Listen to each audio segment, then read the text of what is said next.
Paz, gente. Tudo bem? Jéssica, Tamara. Tudo bem, meninas?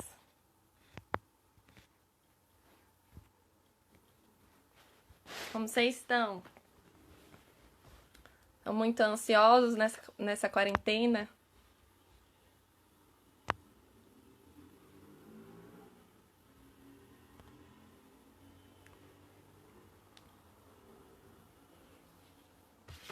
Daqui a pouquinho o Fernando já vai entrar pra gente ir começando. Enquanto isso, vocês podem ir colocando aí na caixinha de pergunta que tem o ponto de interrogação as dúvidas que vocês tiverem, que aí no final a gente vai abrir um espaço para ir respondendo essas perguntas. Podem ir escrevendo já.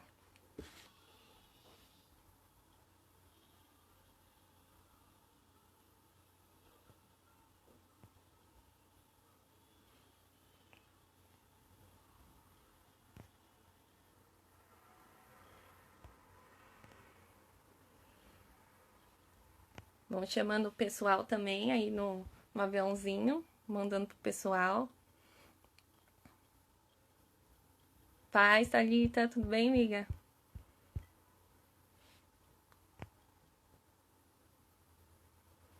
Dá um tempinho pro pessoal ir entrando aí, que aí o Fernando já entra. Neide, boa noite, tudo bem?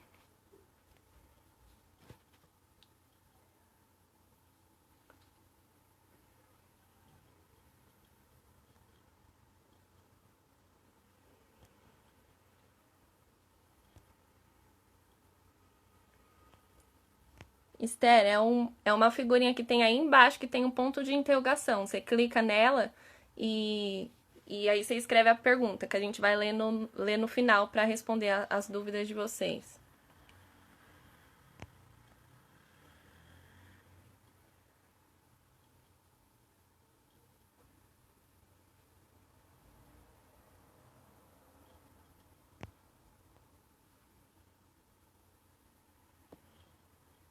Paz, Kili, tudo bem?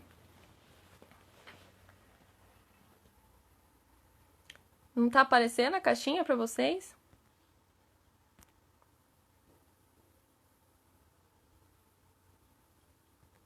Estranho, aqui tá normal.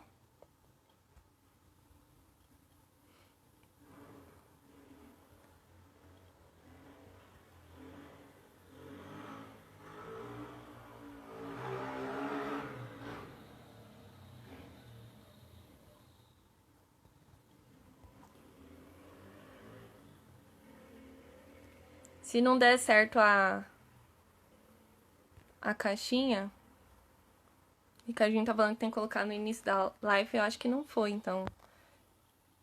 Então, no final, quando a gente for abrir para perguntas, aí vocês começam a mandar as perguntas de vocês, aí que a gente vai lendo quando tiver esse tempo, tá? Se vocês forem mandando agora, a gente vai perder, então quando for no final, vocês escrevem a pergunta de vocês aí nos comentários.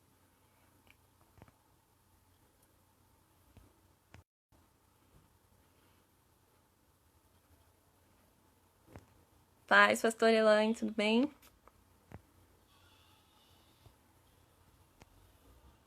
Nayara.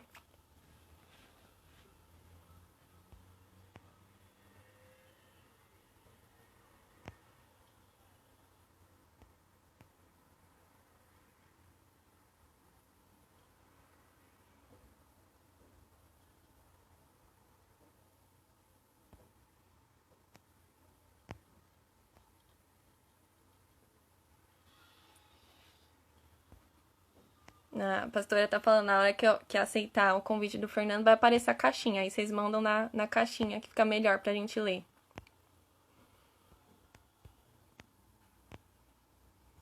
Deixa eu ver se o Fernando já mandou. Tá por aí já, Fernando?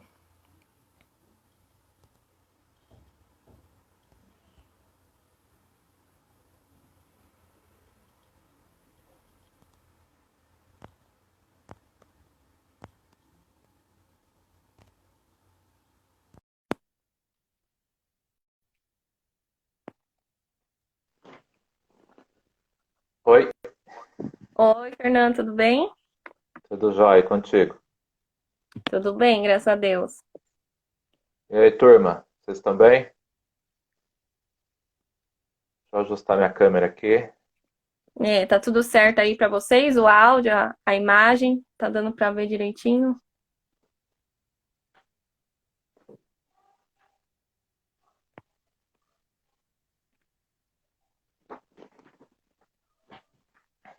Primeiro Pai, sinal que as pessoas não têm ansiedade, Aline, oi. o primeiro sinal evidente que as pessoas dessa live não têm ansiedade é se elas não ficarem namorando em outras lives, tá? Tem que ficar com a gente do Verdade. começo até o fim. Não ficar saindo já é um bom sinal, né? É. Boa noite, gente.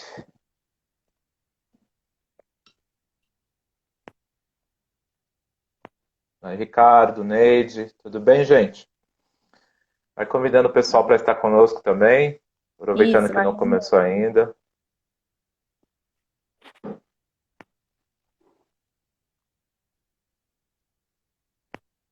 vamos compartilhando aí no aviãozinho, mandando pro pessoal, chamando aqueles amigos ansiosos que todo mundo tem, né? Um amigo ansioso, vai mandando pra eles aí. Verdade.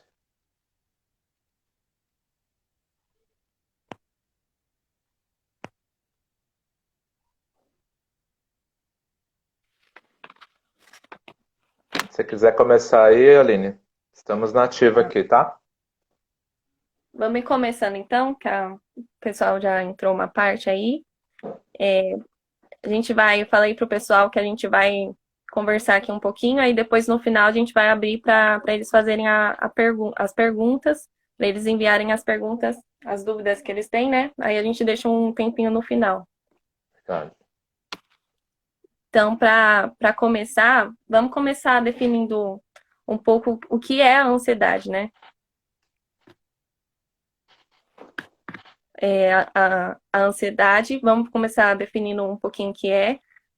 Porque às vezes a gente fica definindo a ansiedade muito por aquilo dos sentimentos, aquilo que a gente sente, a nossa emoção, e a gente acaba definindo a ansiedade só como algo patológico, se eu sentir uma inquietação, se eu estou agitada, eu tenho ansiedade, e muitos já se intitulam ansiosos, né? Todo mundo fala que já é ansioso.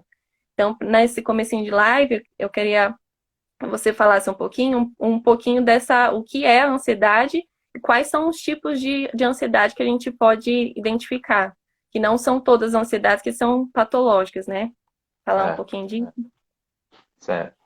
Sim, boa noite, pessoal. Alguém perguntou aí se nós somos psicólogos, sim. Tanto eu como a Aline somos psicólogos, né?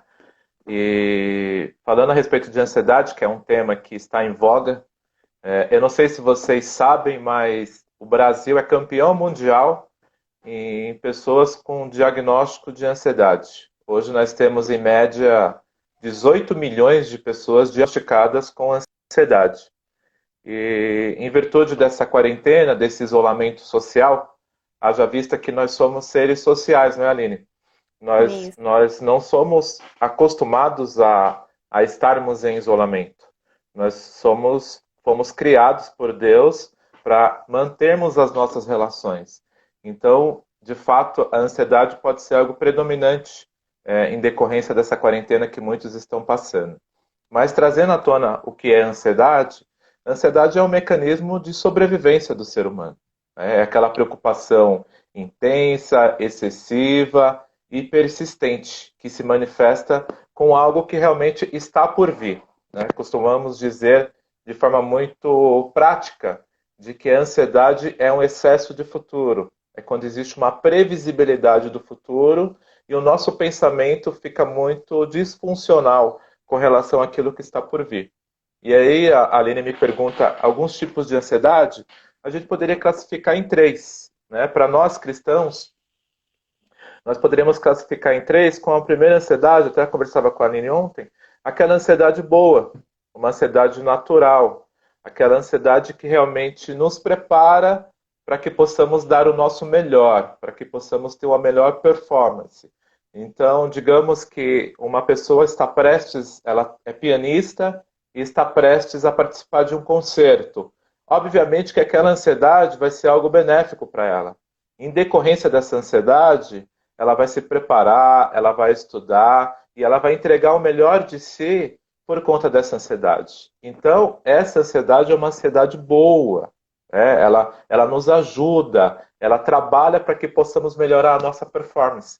E temos a ansiedade patológica, aquela ansiedade patológica que realmente é em virtude de uma anomalia cerebral, alguma questão bioquímica do nosso cérebro, questões de neurotransmissores. Então, existem muitas questões voltadas à queda de serotonina, de dopamina, que são hormônios que estão no nosso organismo, no nosso cérebro, e isso, de certa forma, é um potencializador para que haja essa ansiedade. Então, existe a ansiedade realmente patológica. Né?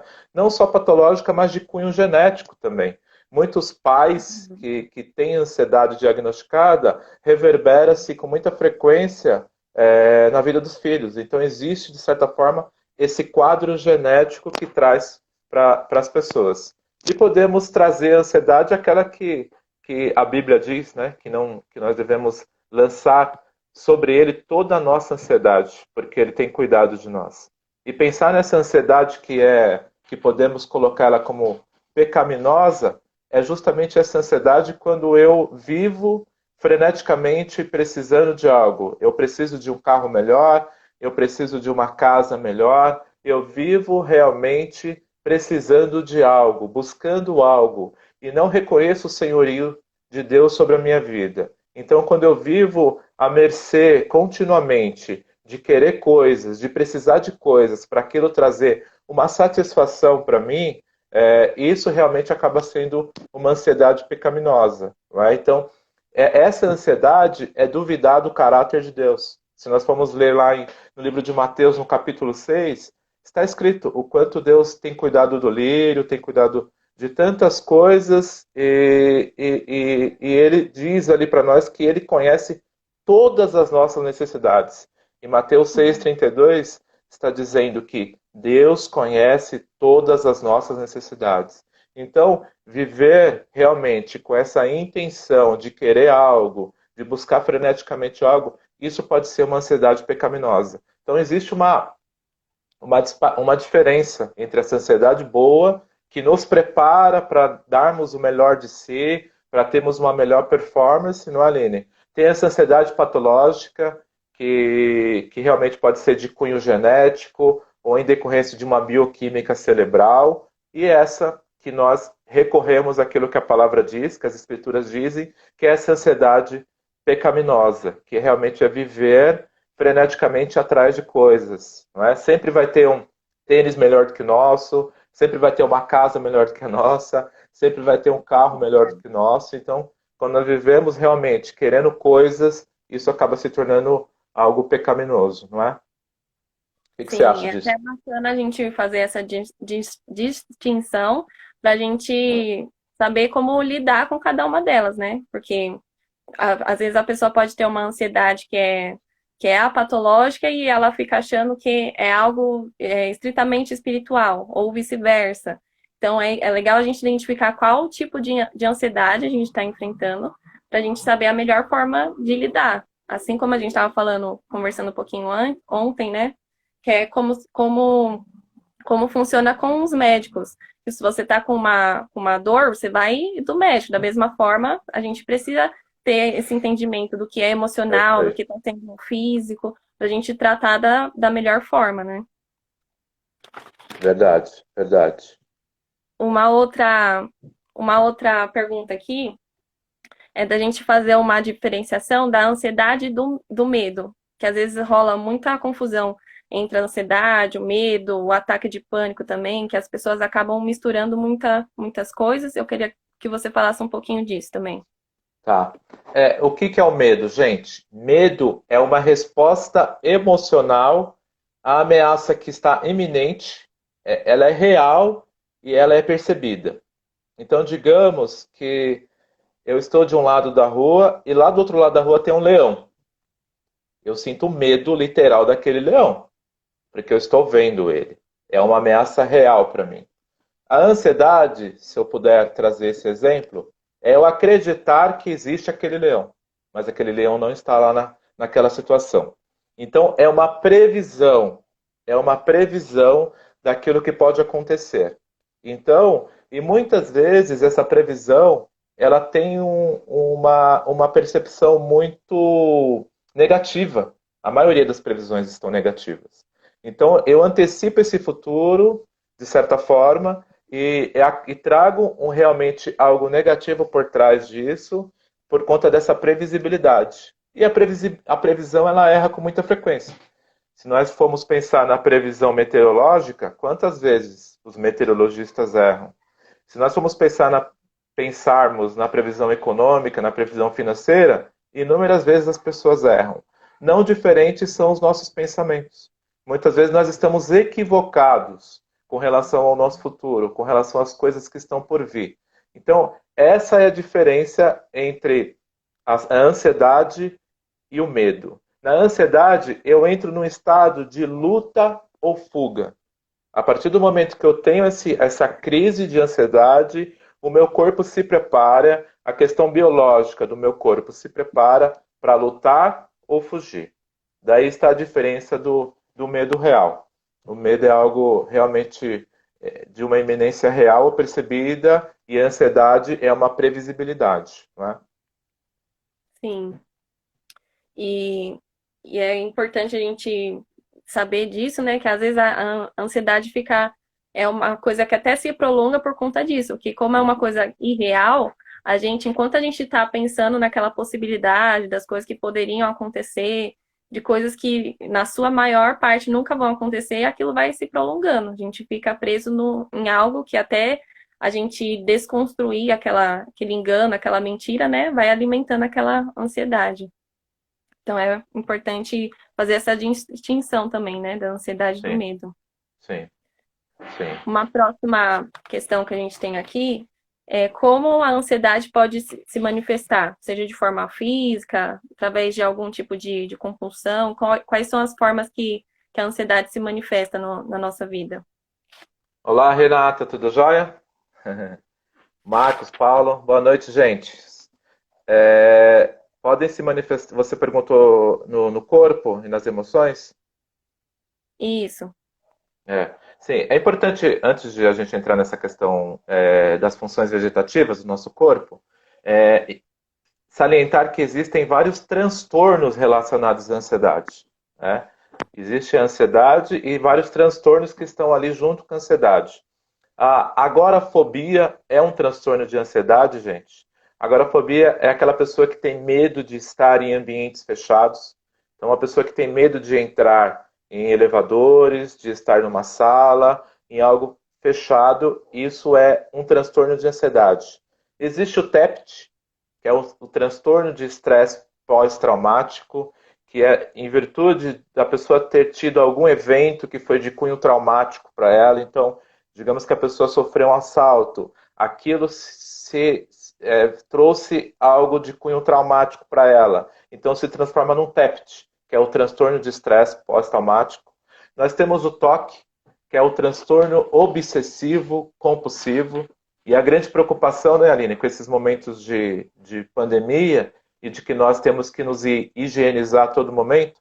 Então, as pessoas que têm TOC, isso tem ficado um pouco mais aflorado, porque elas têm que higienizar a mão com muita frequência, elas têm que passar álcool. Então, o quanto isso pode potencializar mais ainda as pessoas que já sofrem desse tipo de transtorno e aqueles que não tinham e podem ter esse toque, né? Nós temos a síndrome do pânico também, que é um transtorno de ansiedade. É aquela sensação que a pessoa tem de morrer e um medo muito denso naquele momento. Então, é uma sensação que ela tem de 10 a 30 minutos em média. E é um transtorno de ansiedade também. Tá? Nós temos a TAG, que é o transtorno de ansiedade generalizada.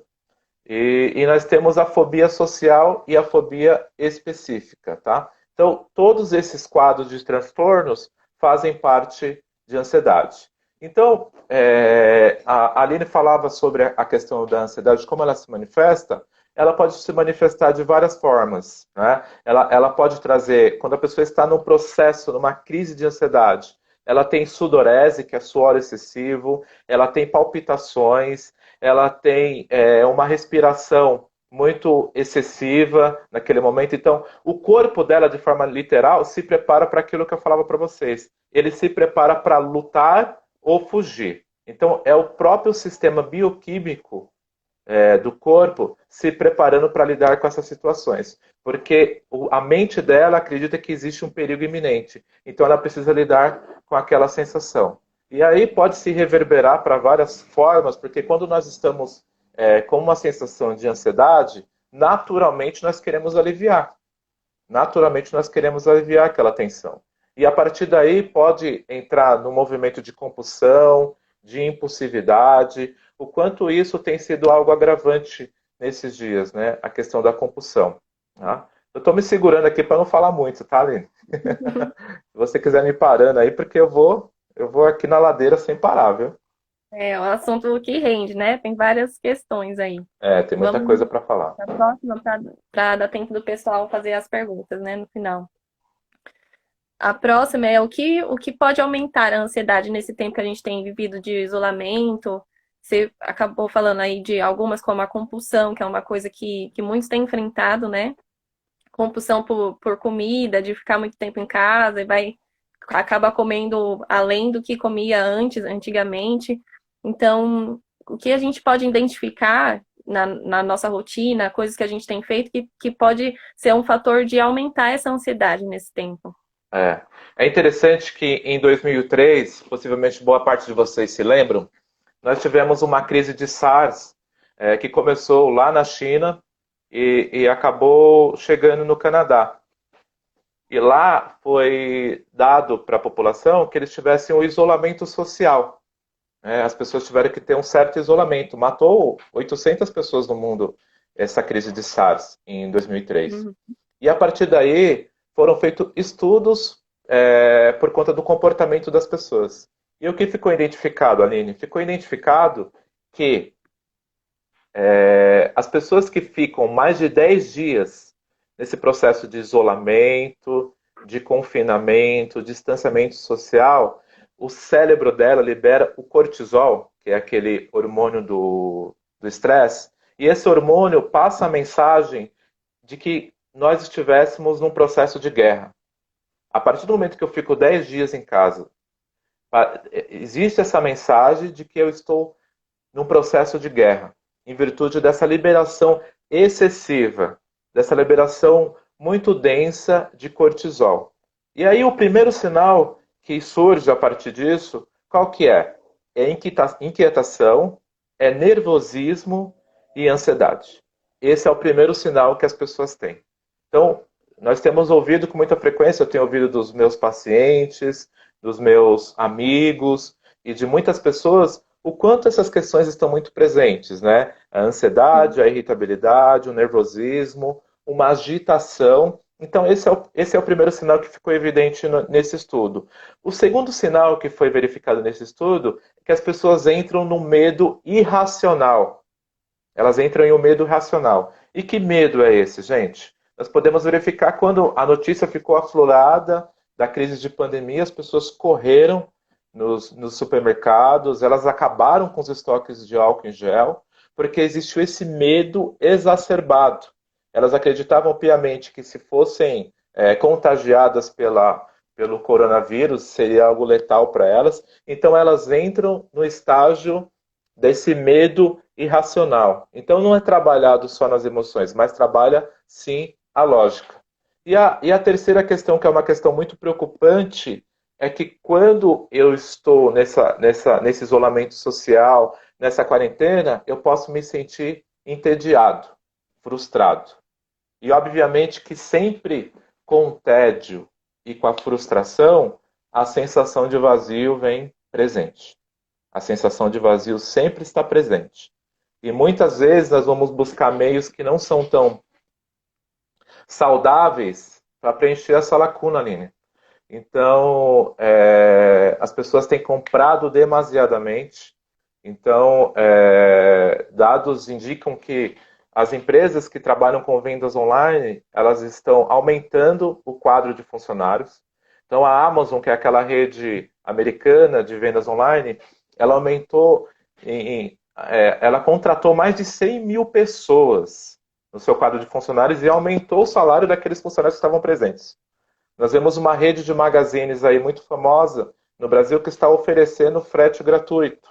Né? Então, as pessoas estão entediadas, frustradas, e elas vão às compras. Elas vão acreditando que aquilo vai vencer, vai preencher aquele vazio. Né? Outras pessoas, elas têm recorrido o quê? A comida.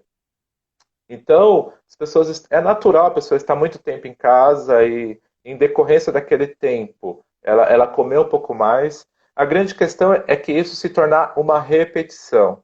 Ela acreditar que quando ela tiver alguma tensão, o alívio daquela tensão vai ser o comer. Então, foge daquela questão da fome física e se torna uma fome emocional, onde eu como para tentar realmente afogar aquela mágoa, para escoar aquele tipo de situação de emoção negativa que eu estou vivendo. Então, quantas pessoas estão engordando, e isso pode aumentar nível de colesterol, pessoas que têm comprometimentos cardíacos, a autoestima das pessoas, tudo em decorrência disso. Né? Outras Sim. pessoas têm acessado de forma demasiada os sites de pornografia, porque tenho ouvido de algumas pessoas que alguns sites que outrora eram pagos, aqueles pacotes premium de pornografia, eles liberaram. O acesso está gratuito, está aberto. Para quê? Para que a pessoa possa consumir de forma deliberada e ela vai acabar se viciando naquilo. Ela vai se viciar naquela pornografia e quando findar a quarentena, ela vai acessar aquele pacote premium. Então, e ela acaba sendo consumida por essa pornografia e daria uma live para a gente falar também sobre os efeitos nocivos desse consumo de pornografia, né? Então, o quanto essa pornografia ela traz um certo vício, o mesmo vício da droga, né? O mesmo mal que uma droga faz no cérebro é o mesmo mal que a pornografia também faz no cérebro. Então, o quanto é danoso para a saúde emocional, para a saúde física e para a saúde espiritual de muitas pessoas esse acesso à pornografia. Né? E aqueles que bebem, você é de Guarulhos, né? Nós temos visto aí as adegas cheias, né? Guarulhos está cheio de adega. Por onde você anda na cidade de Guarulhos tem adega. Então as pessoas estão consumindo muito álcool, muitas drogas, estão consumindo demasiadamente. Então, olha os efeitos nocivos que realmente essa quarentena pode trazer em decorrência desse tédio, dessa frustração, dessa sensação de vazio. Então, é importante que nós vamos ter uma qualidade física, uma qualidade emocional e uma qualidade espiritual nesses dias de hoje, não é, Aline? Sim. E é importante, esse tempo de quarentena tem denunciado muitas coisas, né? Que muitos comportamentos já existiam antes, só que de alguma forma É, estavam sendo camuflados na rotina, nos afazeres, em outras, né? Com várias coisas do dia a dia. E nesse tempo que a maioria está ficando em casa, é como se tivesse que encarar o verdadeiro eu que estava lá dentro e estava escondido é, todo esse tempo. E muitos desses hábitos, muitos desses comportamentos negativos só têm se intensificado nesse tempo. E é, aqueles que não tinham esses hábitos, nesse tempo, têm se deparado com algum desses ócios, desses conflitos internos e tem que tomar cuidado para não sair dessa quarentena de uma forma pior, adquirindo uma coisa que não tinha antes, né? Essa autoobservação da gente ver o que estava normal antes, coisas que a gente não estava identificando. É um tempo da gente analisar, usar esse tempo que a gente está tendo maior, né, para se autoavaliar também. verdade, verdade. Uma próxima pergunta que a gente tem aqui é se a gente deve fugir ou encarar a ansiedade, que é uma coisa que muitas das pessoas começam a ter os sintomas de ansiedade, tem os diferentes quadros, né? Mas em sintomas, assim, os gerais da ansiedade e começa a tentar fugir de alguma forma, seja, nem a gente estava falando, através da comida, através da bebida, tenta fugir desse sentimento que acaba muitas vezes piorando a situação, né? Então, é Ah, uma pergunta que a gente tem aqui, se a gente deve fugir ou encarar essa ansiedade.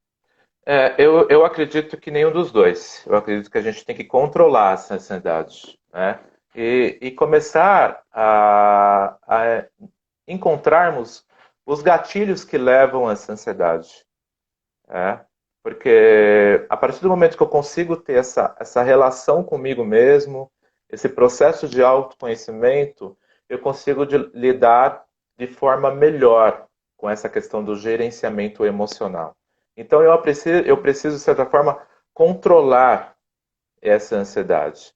E existem várias situações, várias causas que podem ser, se o tempo me permitir, eu posso até falar um pouquinho sobre as causas, que podem levar as pessoas a terem ansiedade, Aline. Então, a primeira questão, acho que o tempo me permite, né, falar sobre as causas da Pode ansiedade. falar. A primeira questão são as questões biológicas. Então, aquilo que eu falava no começo da live, né? São as questões genéticas. Então, possivelmente, pais que tiveram ou têm algum quadro de ansiedade, né, diagnosticado, a possibilidade, tá, de terem esse quadro físico é muito natural ter. Tá? Isso não significa aquela maldição hereditária, tá, gente? Não significa maldição hereditária, mas é algo extremamente físico. Tá? Uhum. Outra questão, voltada a essa questão biológica, é a questão bioquímica, a questão do cérebro. Então, às vezes, a pessoa tem algum tipo de anomalia cerebral, ela tem alguma questão que traz esse comprometimento, às vezes na amígdala cerebral dela, ou ela tem, de certa forma, baixa serotonina, baixa dopamina, e muitas vezes é necessário um trabalho medicamentoso para que traga a reabsorção desses hormônios no corpo. Então, às vezes, um medicamento ele vai trazer esse processo de reabsorção desses neurotransmissores. Então, o primeiro fator que eu poderia considerar com vocês aqui é o fator biológico, tá? A questão da biologia. Outra questão é a questão do histórico de vida. Muitas vezes em consultório nós nos deparamos com essas questões. Então, pensar no que? Nessa questão do histórico de vida. Modelos familiares. Como que foi a questão da primeira infância? Existia pais punitivos, mães punitivas, aquele ambiente era um ambiente tóxico, aquele ambiente era um ambiente saudável, existiam muitas regras, existiam muitas punições. Então, olha o quanto essa questão de histórico de vida ela pode reverberar como um quadro de ansiedade na vida adulta. Tá? Se a pessoa, nesse histórico de vida, ela vivia uma vida de muitas recompensas também. Não só punições, mas as recompensas também demasiadas, sem a pessoa saber o quanto aquilo, o porquê daquelas recompensas, isso pode ser um fator para o quadro de ansiedade. Tá? Pessoas que tiveram dificuldades na escola, sofreram os bullying, sofreram intimidações, tiveram dificuldades de aprendizagem. Então, esse histórico de vida realmente pode trazer um comprometimento. Se ela teve privações, a pessoa que teve privações na infância, em decorrência da necessidade voltada às questões nutritivas, N questões. Então, isso pode ser reverberado. Então, primeiro fator, gente, o fator biológico. Segundo fator, histórico de vida. E o terceiro fator é o fator ambiental. Tá? Então, hoje, uma das profissões, e tem algumas pessoas aqui que são bancárias, mas uma das profissões que o nível de ansiedade é mais exacerbado são os bancários, os policiais militares, os professores.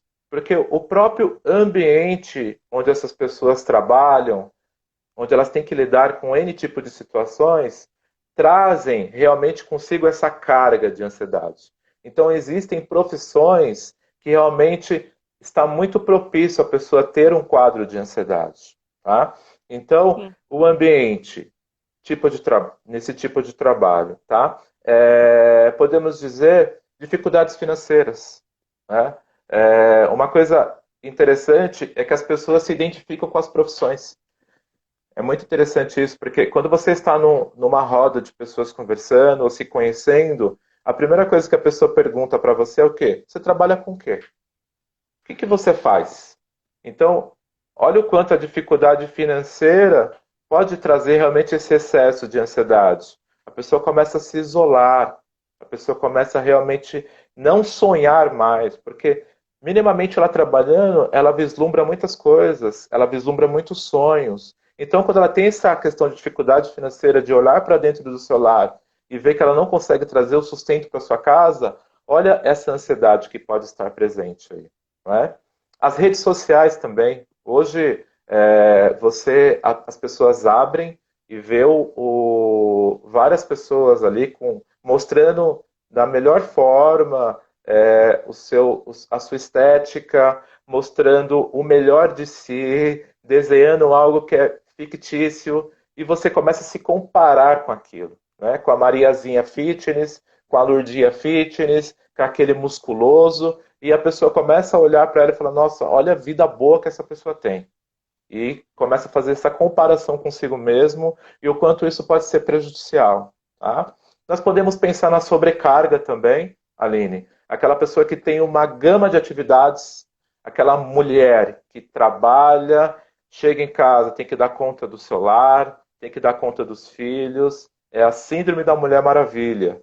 E não tem tempo para si, não tem tempo para cuidar de si, não tem esse processo de autocuidado. Aqueles homens que são orquialic, que trabalham demasiadamente e não tem tempo para olhar para dentro de si, para cuidar da sua saúde física, emocional. Eu costumo dizer para as pessoas: faz uma lista para mim de 10 coisas que você gosta de fazer. As pessoas têm muita dificuldade de fazer essa lista. Seria até uma Verdade. dica para vocês que estão nos ouvindo agora. Faz uma lista aí de 10 coisas que te dão prazer, 10 coisas que te satisfaz. Nós entramos num piloto automático de ir para casa, de pagar boletos, e não nos damos conta de olhar para dentro de si, aquilo que nos satisfaz. E a última questão que eu gostaria de falar dessa questão do ambiente são os fatores protetores, que nós podemos dizer. São as atividades físicas, não é? As atividades físicas, ela é boa para qualquer situação na vida. Oxigena o Uhum. cérebro, libera neurotransmissores, libera hormônios do prazer. Dificilmente você vai ver alguém correndo ali no Bosque Maia e a pessoa gritando assim, Aline, eu quero me matar, eu quero me suicidar. Porventura alguém já ouviu isso? Alguém já ouviu? Alguém correndo e falando que ia se matar, que ia se suicidar? Dificilmente, porque o exercício faz muito bem para ela. Então, atividade física, a pessoa, a pessoa cuidar da sua saúde, a pessoa tomar sol, são muitos fatores. Cuidar da alimentação. Gente, a serotonina, que é esse hormônio do prazer, 95% dela ela é gerada no intestino.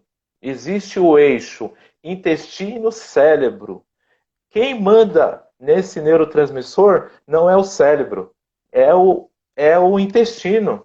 Então, a alimentação ela faz toda a diferença. Então, quando eu como mal, realmente aquilo vai reverberar na minha saúde mental. Não é? As pessoas comem chocolate demasiadamente, comem doce.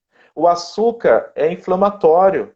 E quando eu como um chocolate, hipoteticamente, aquilo tem muita gordura e aquilo tem muito açúcar. O que vai acontecer, gente? O que vai acontecer? Aquilo vai ser liberado para o pâncreas e o pâncreas vai liberar o quê? Muito cortisol e adrenalina. Com a liberação de cortisol e adrenalina, o que acontece? A ansiedade vai lá em cima. Então, olha o quanto você se alimentar bem também é natural. Então, eu queria elencar esses três fatores aí para trazer É, quais são as causas que podem trazer esse quadro de ansiedade, né? Tem algumas perguntas aí, Aline, já. Síndrome de burnout. estão surgindo Ah, algumas. gente, só sem cortar, chocolate 70%, tá, gente? Chocolate, 70%. Se for Mais para comer saudável. chocolate, coma 70%. Aquele outro chocolate só tem gordura saturada. Antes da gente entrar para as perguntas, só vamos, você já acabou falando algumas dicas aí, mas vamos deixar algumas dicas para como enfrentar a ansiedade nesse tempo, né? Uma delas foi o exercício, a alimentação. Uma dica interessante também é o cuidado da gente elaborar uma rotina, que a gente estava numa rotina antes da quarentena, de acordar, ir para o trabalho, trabalhar, voltar, ou ir para uma academia, tinha uma rotina e de repente sumiu essa rotina. E é um fator importante a gente manter uma rotina que não vai ser a mesma, mas a gente organizar de alguma forma essa rotina para diminuir esses níveis de ansiedade também, né? Tem mais alguma dica aí que você gostaria de colocar? Sim, a rotina é essencial nesse momento, né? Tenho ouvido de muitas pessoas que as pessoas estão dormindo, aliás, acordando às 6 horas da manhã. Aliás, perdão, gente, perdão. As pessoas estão indo dormir 6 horas da manhã, 7 horas da manhã. E aí o que acontece, gente? Você tem uma rotina descontrolada. Você tem uma rotina descontrolada. Então, o que é interessante? Você criar uma rotina. Você está em casa? Crie uma rotina de forma antecipada. Escreva uma lista em um dia anterior, aquilo que você vai fazer no dia sequente, no outro dia, tá? Então, se você tem essa rotina listada e você sabe o que vai fazer, você não vai se render aos prazeres que virem naquele momento.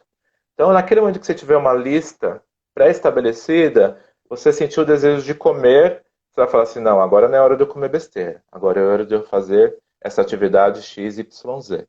Então, as pessoas estão dormindo muito tarde e acaba vivendo uma rotina frenética. Vocês percebem que o dia está passando muito rápido, gente? Nós já estamos chegando em maio.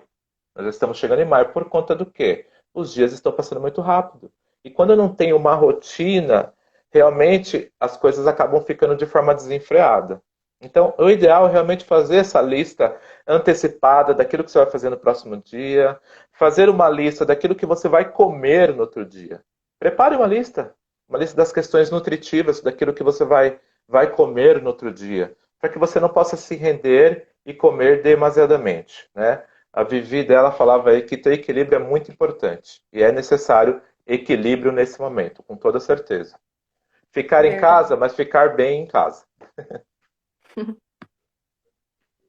Pessoal, a caixinha de pergunta não apareceu aí para vocês, né? Que eles falaram que não estava aparecendo no começo, mas vocês podem ir mandando nos comentários aí, então, as perguntas que a gente já vai respondendo. Enquanto eles vão mandando, Fernando, uma, uma última questão aqui para a gente abordar também é quando procurar ajuda, né? Às vezes alguém está assistindo essa live e identificou várias coisas, né, que tá enfrentando sobre a ansiedade e é importante ter esse discernimento de quando procurar ajuda e que tipo de ajuda, né? É verdade. É interessante você fazer uma leitura pessoal, um processo de introspecção, o quanto aquilo está tendo sofrimento para você. Quais são as perdas que você está tendo? Perdas de produtividade, perdas nas relações, perdas físicas. A partir do momento que você identifica que aquela ansiedade realmente está trazendo um nível de comprometimento, uma ajuda vai ser necessária. Né? Um psicólogo pode te ajudar, um psiquiatra pode te ajudar, no sentido do quê? De que ele vai servir como um espelho para você. O psicólogo realmente ele vai trazer essa condição de você se olhar e tentar buscar qual é o significado daquela sensação de ansiedade que você está tendo. E muitas vezes vai ser necessário trabalhar de forma concomitante com o psiquiatra, trabalhar com algo medicamentoso, que realmente vai trazer aquilo que eu falava antes, a reabsorção de serotonina, a reabsorção de dopamina, para que você possa estar bem. Cada vez mais, graças a Deus, tem diminuído esse preconceito das pessoas procurarem ajuda. É, nos psicólogos, procurarem ajuda nos psiquiatras. Então, olhar para dentro de si e respeitar a si mesmo é procurar ajuda. Porque por mais inteligente que a pessoa seja, fazer essa leitura pessoal é muito difícil. Existem estudos que indicam que em 30 segundos eu consigo identificar uma pessoa e denominar aquilo que eu acho dela. Então eu vejo assim, falar, nossa, essa pessoa é legal, essa pessoa é chata, essa pessoa é isso, é aquilo. Mas olhar para dentro de si e identificar o porquê daquele comportamento, o porquê daquelas atitudes, é muito difícil, é muito raro. E o psicólogo vai te ajudar nessa jornada, nesse grande desafio, que é o desafio do autoconhecimento, para que realmente você possa buscar a saúde emocional e trazer esse equilíbrio que diziam aí nas falas, né? Nos comentários. Verdade. Então vamos para as perguntas, né? Teve lá no início, teve uma pessoa que estava perguntando sobre a síndrome de burnout, né? Que é um tema bem interessante, que a gente falou um pouquinho aqui da questão do ambiente, do trabalho. Então, se você puder falar um pouquinho dessa síndrome, pessoal. Realmente a síndrome de burnout. Tem bastante pergunta legal aí, gente. Estou só mapeando aqui as perguntas. A síndrome de burnout é realmente uma questão de epidemia, gente. Nós estamos vivendo uma epidemia da síndrome de burnout, onde as pessoas têm trabalhado muito e um dos grandes sinônimos da síndrome de burnout é o esgotamento, onde a pessoa falta-lhe energia para lidar com as diversas situações da vida. E aí, a partir dessa síndrome de burnout, ela vai buscar movimentos de fuga. Ela vai se esquivando e buscando movimentos de fuga através de uma bebida, através de uma droga, através de jogos patológicos. Então, o quanto as pessoas estão esgotadas hoje em dia. Falta muita energia. Então, existem pessoas que estão realmente diagnosticadas com essa síndrome de burnout. E, obviamente, que tanto um trabalho psicológico como um trabalho psiquiátrico vai conseguir trazer esse processo de contenção para ela realmente trazer esse equilíbrio, né? Sim. Tem bastante questões aqui também relacionado à procrastinação, da relação da procrastinação com a ansiedade.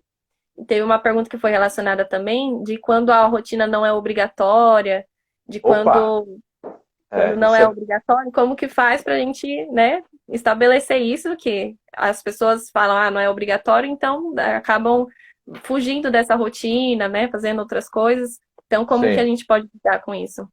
É interessante o quê? Eu já até conversava com um garoto sobre isso. Ele está tendo dificuldades de estudar. Está fazendo cursinho e está tendo dificuldade de estudar.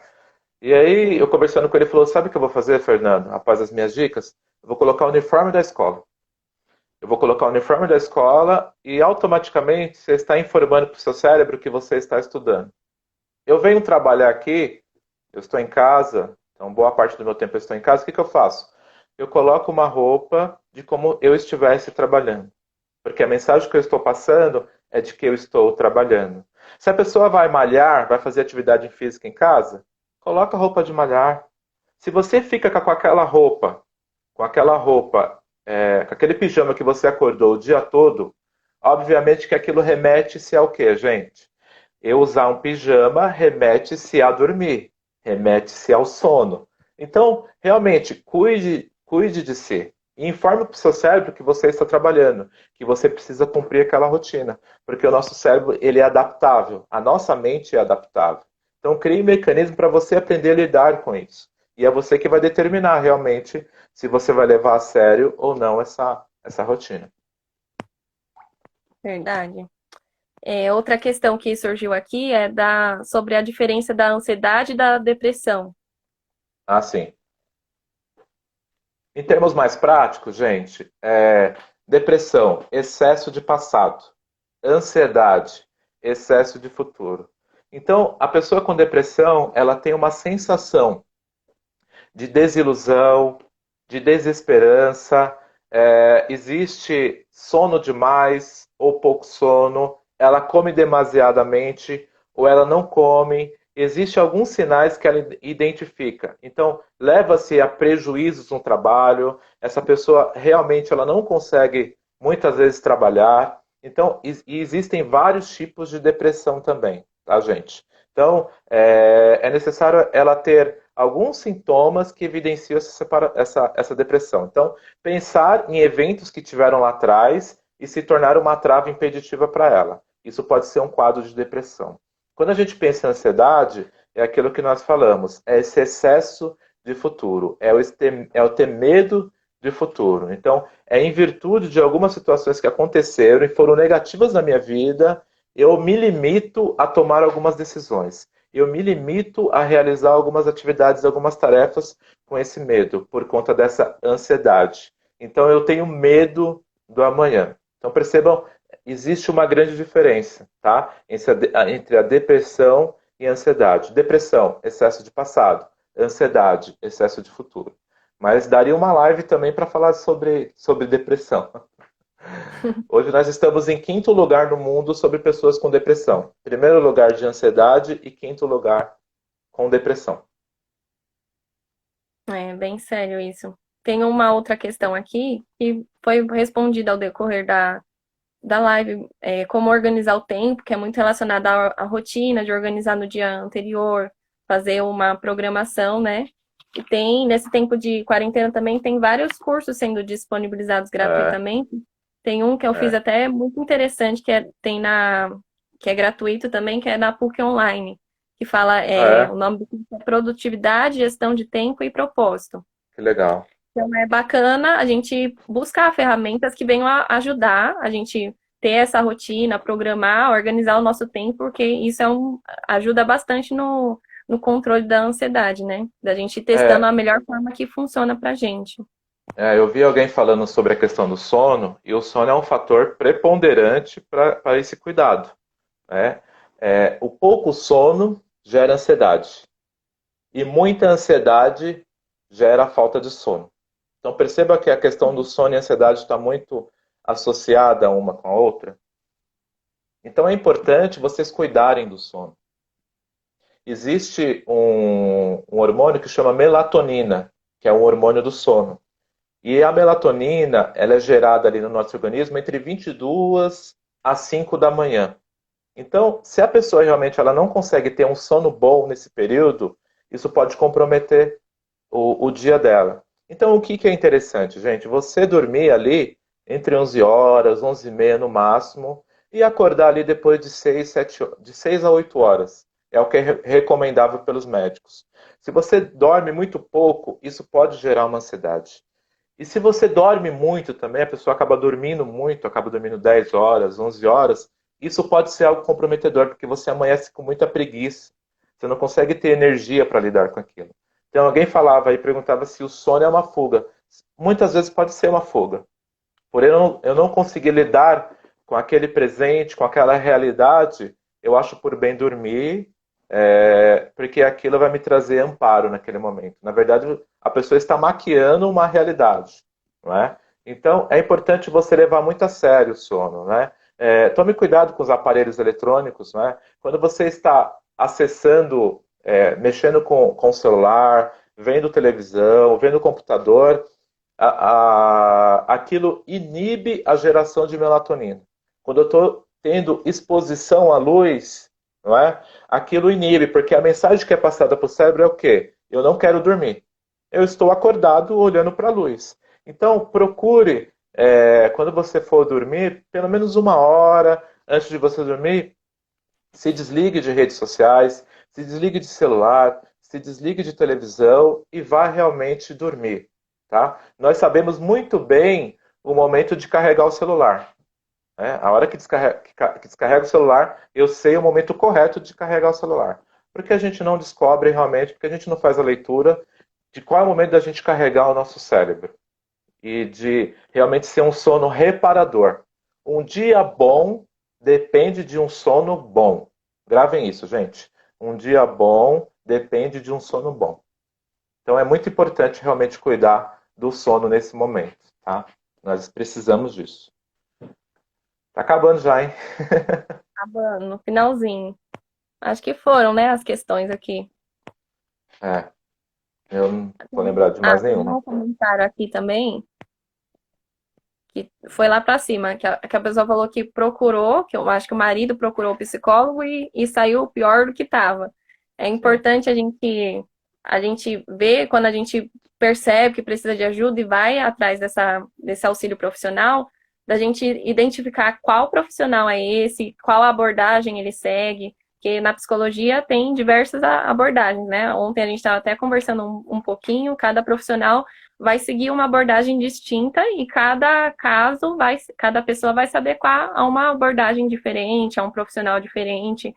E para que o tratamento tenha sucesso, é importante que tenha um vínculo construído, você consiga ter esse vínculo com o profissional que está te atendendo.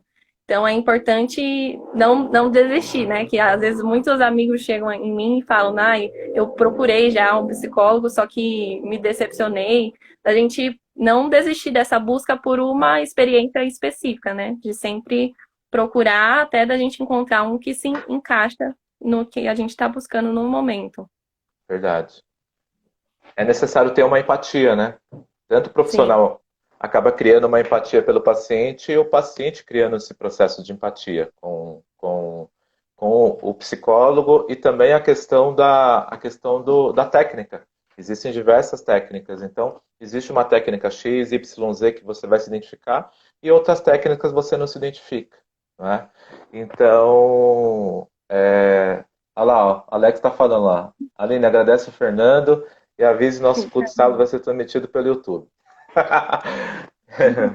Obrigado, Alex, por convidar a gente aí para participar. Eu fico feliz a beça de estar com você nesse momento. Agradeço todos aí por emprestarem um tempinho para nós falarmos sobre esse assunto tão interessante. E eu creio que, embora o tempo foi muito curto, não é, gente? passa voando. Mas eu tenho certeza que vocês podem olhar para dentro de si, cuidarem de si, e também vocês podem ser agentes de mudança na vida de outras pessoas. Tá? Vai ter pessoas que não vão nunca procurar um psicólogo, um psiquiatra, mas você pode ser um ombro, você pode ser alguém que vai ajudar essa pessoa. Tá? Então, realmente, nós estamos à disposição. Depois, siga a gente lá nas redes sociais. Depois eu quero o seu contato também, Aline, nas redes sociais, para que a gente possa Pode encher deixar. de informações esse tempo e realmente Sim. a gente pegar na mão de todos e nos unirmos. É tempo da gente se unir.